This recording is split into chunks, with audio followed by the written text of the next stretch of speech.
thank you very much for that introduction. And thank you, Elets, for organizing this session today, which I think is of great importance. We are very lucky to have with us Dr. Nalnaksh Vyas, who has been a friend, I would say, of Indian Railways and technology implementation in Indian Railways through the years, because he has been associated with railways for the past 25 to 30 years at least. And Mr. Loknath Behra, it is really a privilege to have him. He is a senior IPS officer. He was Director General of Police in Kerala. And then from there, he became the CEO of the Kochi Metro Rail Corporation. And under him, Kochi Metro has achieved many milestones. You would have heard of the water metro in Kochi, and that Kochi water metro is basically his brainchild. So we are very lucky to have him. He has come from Kochi so far. It is, of course, a privilege to be addressing you. Very knowledgeable, I'd say, and distinguished audience. And what I would like to tell you is why we are having this event at all, and why I felt that this is an important event to have. The reason is that cyber physical systems or IoT systems are becoming prevalent and are becoming increasingly prevalent across the technology sphere in the country. The applicability to railways and the transport sector in general of cyber physical systems and IoT systems is very great.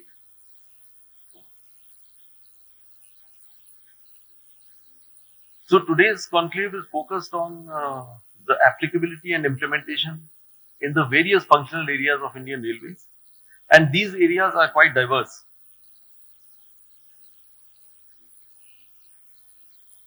We already see the utilization of cyber physical systems or IoT devices in different areas.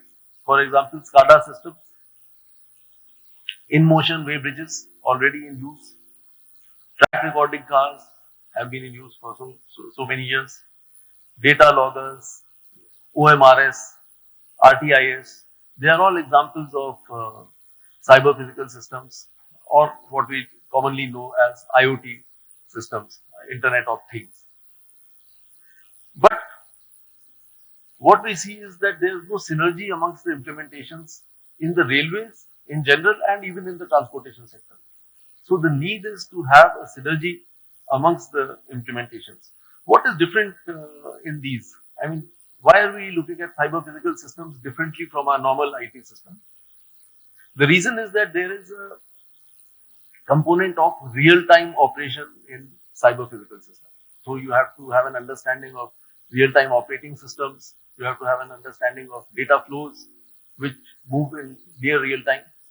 And the second characteristic is that these systems are normally placed in remote locations. So they are in remote locations.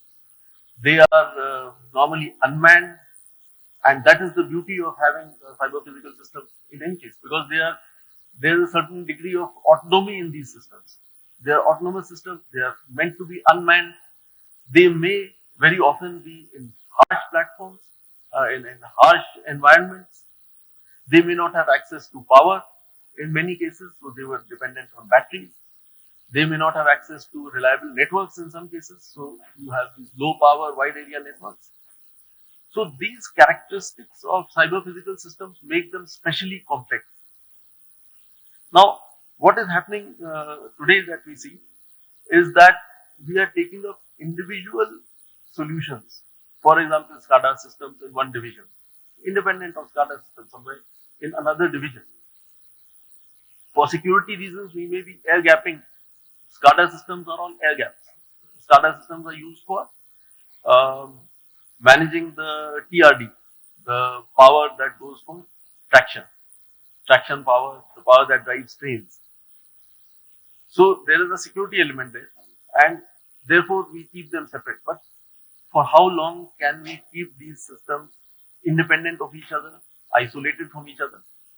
In today's age of information flowing across the internet, information flowing across networks, and we needing to take decisions based on the data that is captured by such systems.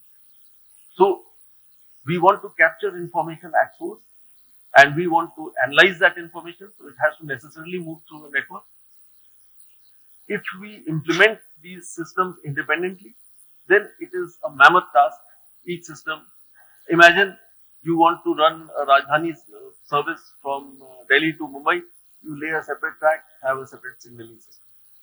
You want to run another service from Delhi to Calcutta, you lay a separate track, have a separate signaling system. It is not a viable approach at all.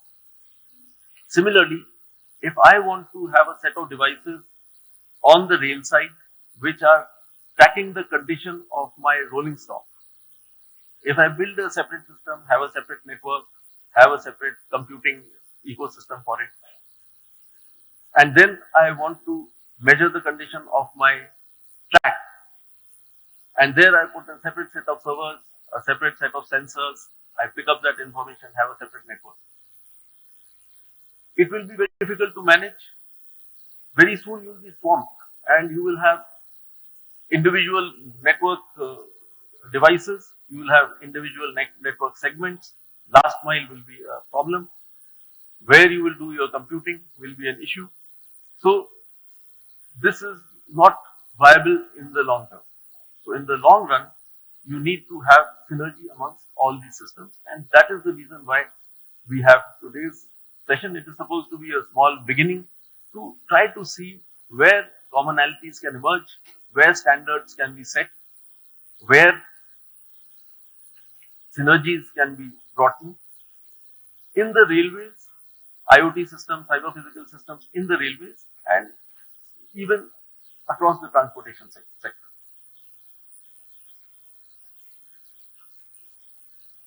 So again, today we have a mix of academia, we have industry, we have end users of different types, we have railways, we have NCRTC, we have Railtel, we have rights, and we have, of course, industry. You must have seen, we have IBM, we have got Fortinet, and so many other people are there, Intel. These are all organizations that are operating in this ecosystem, in the ecosystem of IoT and cyber physical systems. And therefore, bringing them together is the first step in seeing how we can bring synergy into this whole set of technologies that are required to build viable IT systems based on cyber physical systems and IoT, quickly, effectively, cost effectively, build the skills that we need. That is the need of the day. Expertise exists in IITs. There's a lot of expertise in IIT Kanpur. We have people from IIT Madras, experts from IIT Madras. So expertise exists, we have to tap that expertise. Expertise exists in the industry, we have to tap that expertise. We have to build up our capabilities, and then we have an India stack for financial systems. Similarly, we need to build a stack for IoT systems on which we can latch on quickly whenever we need a new system entry.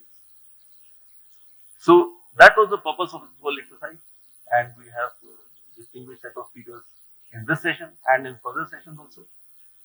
So I hope that today, with your help, please ask questions, please get your doubts clarified, please visit the industry booths and see how the technology is evolving.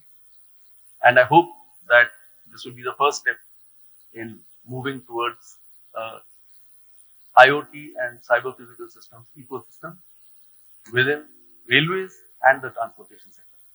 Thank you.